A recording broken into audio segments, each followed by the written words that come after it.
नाही, सहकार भारतीच्या माध्यमातून कायमच वर्षानुवर्ष आपण पाहतो की एक सामाजिक उपक्रमाच्या निमित्तानं असे कार्यक्रम होत असतात.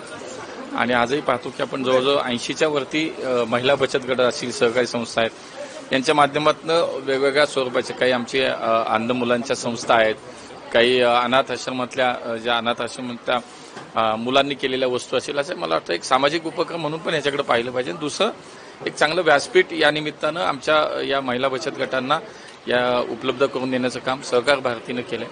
खरं तर अनेक वर्षाच्या या सगळ्या तपश्चर्येत सहकार भारतीनं देशभरामध्ये एक मोठं सहकारचं जाळं उभं केलं आणि सहकाराला ताकद देण्यासाठी आमची ही संस्था वर्षानुवर्षे काम करते. आणि या उपक्रमाला मला असं वाटतं की मी आज आल्यानंतर पाहतो की एक चांगल्या प्रकारचं स्वरूप आहे. सर्वांना एक वेगवेगळ्या राज्यातून, वेगवेगळ्या भागातून, वेगवेगळ्या संस्थांनी जी काही वेगवेगळी उत्पादनं केलेली आहेत, हँडमेड्स आहेत, घरात केलेल्या वस्तू आहेत, पण ते खूप चांगल्या दर्जाच्या आहेत. त्याचं एकत्रित या ठिकाणचं मला वाटतं आजच्या प्रदर्शनात पाहायला मिळालं. निश्चितच कौतुक असते. खूप खूप शुभेच्छा. हे प्रदर्शन 10 आणि 11 मे रोजी आता चालू आहे आणि अनेक महिला बचत गटांनी इथे उभारणी केलेली आहे. त्यांनी केलेले पदार्थांचं इथं प्रदर्शन आणि विक्री आहे. तर त्यांना आर्थिक पाठबळ देण्यासाठी आपण ह्या स्टॉलचं नियोजन केलेलं आहे. कारण त्या अनेक वस्तू बनवतात इतक्या की म्हणजे नाचणीचे पापड म्हणा, बिस्किट्स म्हणा, गव्हाचे बिस्किटं, ज्वारीची बिस्किटं, तसेच अनेक कलाकुसरीची कामं करतात, जसं पेंटिंग म्हणा, वर्क म्हणा, अशा अनेक वस्तू त्यांनी बनवलेल्या आहेत आणि त्यांना प्लॅटफॉर्म मिळत नाहीये. त्यांना प्लॅटफॉर्म मिळवून देण्यासाठी सहकार भारतीने ह्या कार्यक्रमाचं नियोजन केलेलं आहे. भारतीय अर्थव्यवस्थेला नक्की चालना मिळू शकते. कारण अनेक बचत गटातील म्हणजे ज्या ह्या घरगुती व्यवसाय करतात, अनेक वस्तू तयार करून विक्री करतात, तसंच त्यांच्या घरातल्याही आर्थिक याला त्यांना सहाय्य मिळतं आणि ते आपली आर्थिक परिस्थिती उंचावू शकतात. आणि मॉलमध्ये वगैरे आजकाल लोक जातात आणि ऑनलाईन खरेदी करतात, त्यापेक्षा त्यांनी इथं महिलांनी तयार केलेल्या वस्तू खरेदी कराव्यात, बचत गटांना भेट द्यावी, असं माझं पूर्ण पुणेकरांना आव्हान आहे. हो, नक्कीच आमचं नियोजन आहे. कारण आत्ता जे आम्ही प्रदर्शन आणि जे घेतलेलं आहे त्यामध्ये अनेक महिलांनी फॉर्म भरले होते. इतक्या महिलांनी फॉर्म भरले की आम्हाला अनेक त्यांचे कट करून काहीच 91 महिलांना आम्ही स्टॉल उभारणी करून देऊ शकलो. तर माझं असं म्हणणं आहे की त्यांनी नाराज न होता त्यांना पुढील काही महिन्यामध्ये कदाचित दिवाळीमध्येही आम्ही हे प्रदर्शन भरवू. त्यामध्ये सर्वांना संधी देण्याचा नक्कीच आम्ही प्रयत्न करू. नमस्कार, माझं नाव अमित साळेकर आहे. मी जनता वसाहत पर्वती येथून आलेला आहे आणि मी पूर्ण ब्लाइंड आहे, टोटली ब्लाइंड. आणि आपण येथे भाग्यश्री सखी फाउंडेशन आणि दिव्यांग आपुलकी फाउंडेशन यांच्या भाग्यश्रीताई आणि रुपालीताई यांच्यामुळे आपण आंतरराष्ट्रीय सहकार भारती महोत्सवात येथे स्टॉल लावलेला आहे. आणि हे जे वस्तू आहेत हे आम्ही स्वतः बनवतो. हे कॅन्डल्स वगैरे जे आहेत ते स्वतः बनवलेले आहेत. आणि ह्या सेंटेड कॅन्डल आहे, म्हणजे हे लोक वापरतात वॉशरूम बाथरूममध्ये वगैरे ठेवण्यासाठी. किंवा हे शेणाचं धूप आहे, हे पण स्वतःच बनवलेलं आहे. आणि मी पर्वतीचं जे पर्यटन ठिकाण आहे तिथं मी ह्या वस्तू विकत असतो बनवून. धन्यवाद. नमस्कार, मी देवदत्त कसबेकर, सहकार भारती पुणे महानगरचा मीडिया प्रमुख. हे जे प्रदर्शन आहे हे आम्ही 10 आणि 11 मेला गणेश कला क्रीडा इथे भरवलेलं आहे, ज्याच्यामध्ये महाराष्ट्रातल्या कानाकोपऱ्यातनं भगिनी ज्या महिला बचत गटाच्या माध्यमातून काही प्रॉडक्ट्स तयार करतात आणि त्याची विक्री करतात. तर अशा महिलांना, भगिनींना इथे आपण व्यासपीठ उपलब्ध करून दिलेलं आहे की ज्या अनुषंगाने त्यांनी केलेल्या नाविन्यपूर्ण प्रॉडक्ट्सचा किंवा त्यांनी केलेल्या नाविन्यपूर्ण वस्तूंचा आणि वाळवणाचा पुणेकरांना इथे आस्वाद घेता येईल.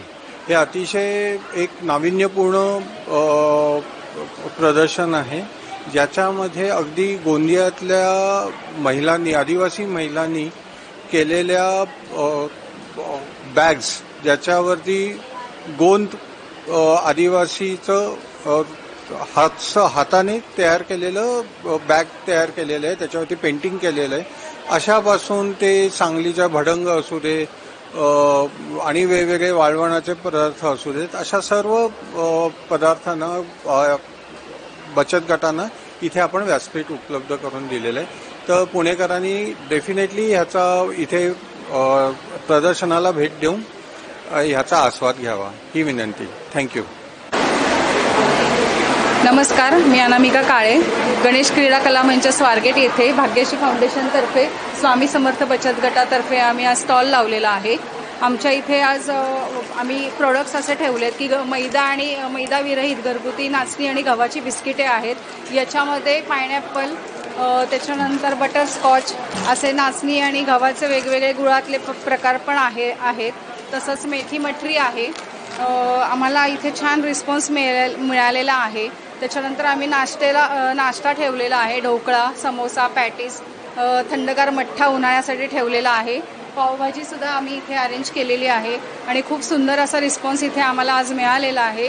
त्यामुळे भाग्यश्रीताई आणि ऑर्गनायझरचे सर्वांचे खूप खूप धन्यवाद. मी रुपाली विनायक येरमुनवाडे. मी महिला बचत गटामध्ये आहे. आमचं प्रोडक्ट्स आहे असं घरगुती म्हणजे चॉपर आहे. ह्यानी भाज्या कमी वेळामध्ये कटिंग होतात.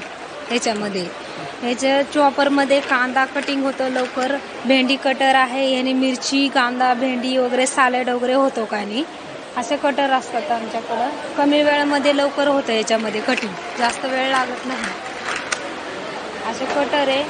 ह्याच्यामध्ये गाजर, काकडीचे सॅलड, भेंडी वगैरे कट होते, सॅलड होतं, मिरची वगैरे कट होते. असं कटर आहे हा. माझं नाव अनिता बलाड्डे. आर्या मसाले म्हणून आपले मसाले प्रसिद्ध आहेत. खासकर आपला आर्या मसाला गरम मसाला आहे, बिर्याणी मसाला आहे, चिकन मसाला आहे. नॉनव्हेजमध्ये भरपूर सारे व्हरायटी आपल्याकडे भेटेल. स्पेशली हळदमध्ये आपल्याकडे 2 प्रकारची हळद भेटते. एक सेमी आहे, एक राजापुरी आहे. आपल्याकडे हळदीचे 2 प्रकार आहेत. ज्या कोणाला व्हिजिट करायचं असेल, पिंपरी चिंचवडमध्ये आपली ब्रँच आहे, नक्की अवश्य व्हिजिट करा. आणि ह्या स्टॉलमुळे आम्हाला खूप सारा फायदा झाला, त्यामुळे थँक्यू सो मच. नमस्कार, मी नैना कुलकर्णी. मी सिल्वर प्लेटेड आयटम्सचे डिस्ट्रीब्युशन करते. माझा बिझनेस आहे. काही प्लेटेड आयटम्स हे मेटलवरती प्लेटिंग असतं आणि काही ब्रासवरती प्लेटिंग असतं. आणि त्याचबरोबर मी बाकी पण गिफ्टिंग आयटम्स करते. त्याच्यामध्ये बऱ्यापैकी फोल्डेबल बॅग्स आहेत, नंतर महिरप आहे गणपतीच्या वगैरे, आणि काही ज्वेलरी पण आहे. आणि मेन माझं आहे की मी सिल्वर प्लेटिंगमध्ये करते. सो काही प्रदर्शनामध्ये बऱ्याच लोकांनी घेऊन पण गेले आयटम्स. शिवाय माझ्याकडनं ते माझा रीच वाढला बेसिकली, कारण बऱ्याच लोकांनी माझ्याकडनं कार्ड्स घेऊन गेले की ज्यांना गणपती, गौरी अशा सीझनसाठी उपयोग होणार आहे. तर त्यानिमित्ताने काय बऱ्याच लोकांपर्यंत माझं नाव आणि जे मी करते ते आयटम्स हे झालेलं आहे, प्रमोशन झालेलं आहे. सहकार भारतीने जे एक्झिबिशन भरवलं आहे त्याबद्दल मी त्यांची खूप आभारी आहे, कारण त्यानिमित्ताने माझा रीच वाढला. मी बऱ्याच लोकांपर्यंत माझं हे एक्झिबिशनद्वारे मी पोहोचू शकले आणि माझं त्या प्रदर्शनातनं प्रमोशन झालेलं आहे बऱ्यापैकी. तर लोक मला फोन करून कॉन्टॅक्ट करतात. त्याबद्दल खूप खूप धन्यवाद सहकार भारतीचे. नमस्कार, मी जिजाऊ फूड्समधून मी गौरीप्रसाद शिंदे बोलते. आमचे आयटम आहे पूर्ण गहू दूध तुपापासून बनवलेले आहे. त्याच्यामध्ये आमच्याकडे नाचणीची बिस्किट आहेत, ओटची बिस्किट आहेत, जवळची बिस्किट आहे. ही बिस्किटे आम्ही गुळापासून आणि तुपापासून बनवतो. त्याचप्रमाणे ज्वारी आणि कसुरी मेथीची बिस्किट आहे, ती आम्ही नमकीनमध्ये बनवतो. त्याच्यामध्ये आम्ही शुगर थोडीफार प्रमाणात यूज नाही करत, म्हणजे पूर्ण शुगर फ्री आहेत. आणि असं आम्ही गार्लिक ब्रेड बनवलेला आहे. हा पूर्ण गहू आणि तुपापासून बनवलेला आहे. ह्याच्यामध्ये आम्ही डालडा मैदा काहीच नाही यूज करत. त्याचप्रमाणे असे मार्बल केक बनवलेला आहे, हा पण आम्ही पूर्ण गव्हापासून आणि तुपापासून बनवलेलं आहे. आमचे जे काही प्रोडक्ट आहे सर्व प्रोडक्टमध्ये आम्ही गहू तुपापासून बनवतो. थँक्यू. आता मी नाशिकच्या स्टॉलवरती आलेली आहे. इकडे खूप छान वेगवेगळ्या प्रकारचे पापड, कुरडया असं उत्पादनं आहेत. तर घरगुती हाताने केलेली उत्पादनं असल्यामुळे ते घ्यावीशी वाटतात आणि म्हणून ती आम्ही इकडे सहकार भारतीच्या प्रदर्शनात आलो आहे. तिकडनं आम्ही घेतो. सगळ्यांनी त्याच्यात जरूर भेट द्यावी आणि त्याचा आस्वाद घ्यावा.